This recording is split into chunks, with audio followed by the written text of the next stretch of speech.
when we talked about doing this album, you picked this poem very, very quickly. Tell me about your relationship with this poem. I don't know. It was more magnetic. It was gravitational rather than purposeful or definitive, or not like an idea that occurred to me or a destination that I was always drawn to. It was something that was in my consciousness, and a very close friend of mine who has been many things in my life, but at one point sort of a mentor, and after a while a friend and a colleague. This was dedicated to him, and he was close friends with Mr. Monette. And I think he once tried to connect me with Mr. Monette so I could feel his presence. He asked me to drop something off at his house in Los Angeles, where I was. And I did, and only saw him for a moment. So it came to mind as a connection to my friend, and who had been my mentor, and to Mr. Monette, who was a modern playwright, which I thought would be unusual. Excuse me, and poet. And the piece was about poetry and making poetry and being an artist and creating and the difficulty. But most importantly, I guess I wanted him to have a voice, to have it heard. He was such an interesting man who fell into such a very specific time in the time of AIDS, and what it did to him, and what death and dying did to him as a creator and as a poet. So I thought it had a lot of resonance to it, and rather than something dusty. You know, we often think of poetry as so dusty. You hear something like Tennyson and you just kind of go. Now, it's not true. If you get into it, it is exciting.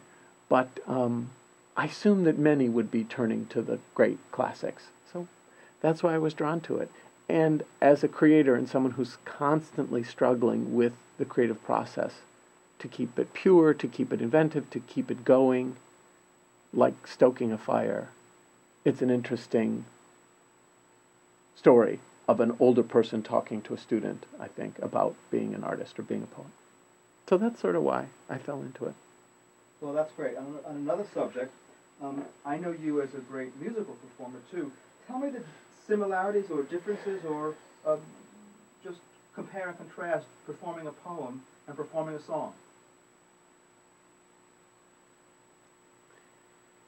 Well,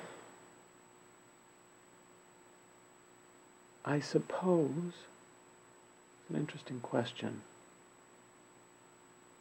In some ways, not at all.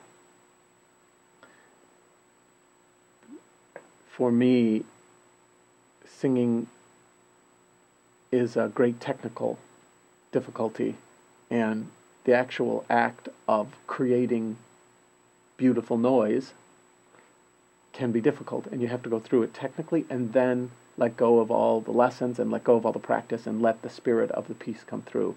Here, it's a much more internal thing, especially delivering it on a one-to-one basis, like you're riding in a car with someone and you're telling the driver a story.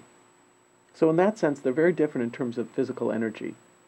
But I suppose they're very similar in that they tell you how they're to be read, run, performed, spoken, or sung. They'll tell you. You have to run your hands over it. It's a little bit like Braille. If you grab a piece of Braille hard, you'll never feel it. But as you loosen your grip and you run your fingers over it lightly, and close your eyes, and stop hunting for it, it expresses itself to you eventually. So in that sense, songs and poems are probably very similar. And they also give in to your impulse. They're collaborators. Both songs and poetry are your collaborators. You can have a lot of input. And you're partners. So in that sense, they're similar. Fantastic. Just need you to do one more thing. Mm-hmm. Look in the camera and say the word poetry.